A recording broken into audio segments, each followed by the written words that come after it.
Hello everybody, my name is Starrapter and welcome back to another episode review of Star Wars Resistance. We are back from the mid-season break with episode 11 of season 1 titled Bibo. And when I first watched this episode I thought, hey, this was kind of an inconsequential episode.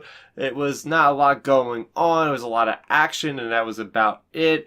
And well, I thought a little bit harder, and I think there are some redeeming qualities about this particular episode. This episode was all about the character of Neeku, and that was one of the things I liked the most, is how it really fleshed out that character a heck of a lot more. We see him caring about this creature he finds. He's willing to leave the Fireball crew just to stay with this creature he met like a couple hours ago.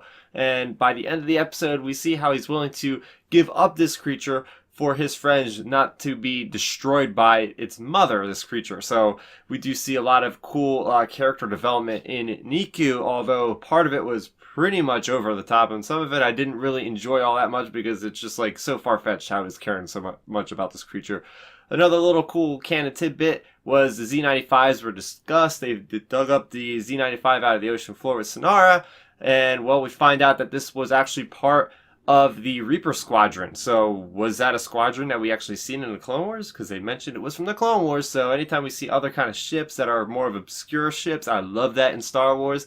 And speaking of Sonara, I like how her and Kaz kind of work together. Now we know that she knows that there's a spy. She's trying to get that information out of Kaz. But then we see her on the Colossus trying to help, batten down the ship, so to speak, trying to fend off this sea monster. So maybe there's going to be a little bit more development with her. Maybe she will leave the pirates and actually join the Resistance in the end.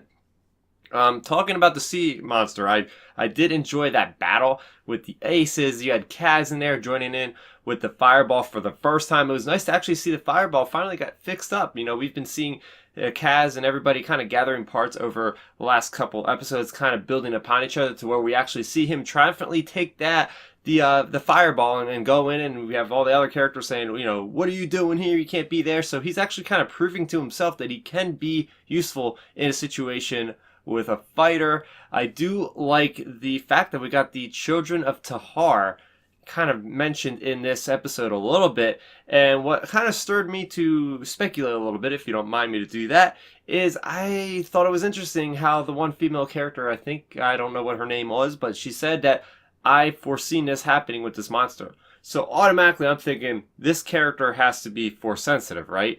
And that makes a lot of sense because we know that Kylo Ren tracked them down and tried to, kill their entire population to get to these kids.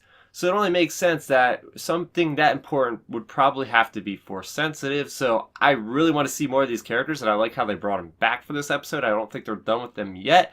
Maybe there'll be a restarting of the Jedi Order. We might see that female character, years down the line as part of Rey's Academy or something like that. So that to me was pretty cool. This episode altogether for me felt very predictable. It seemed like the characters kind of didn't see it coming that this creature that Neeku had was related to this other creature that looked very similar. I don't know how they couldn't put the two and two together. So I kind of called it from the start in my mind where I was like, okay, they're going to have to give the creature back and that's what will stop attacking the Colossus. I think that this creature will maybe be seen again. I think at the end of the season, maybe it'll come back and help the Resistance try to fend off the First Order. Maybe we will see that thing try to take out some TIE fighters from the sky, stuff like that. That would be pretty cool because as we know from Star Wars Rebels, a lot of these different situations that seem like they're very, non-consequential and stuff actually end up playing out in the end, kind of like with the space whales and what they happened to do in season 4 of Star Wars Rebels.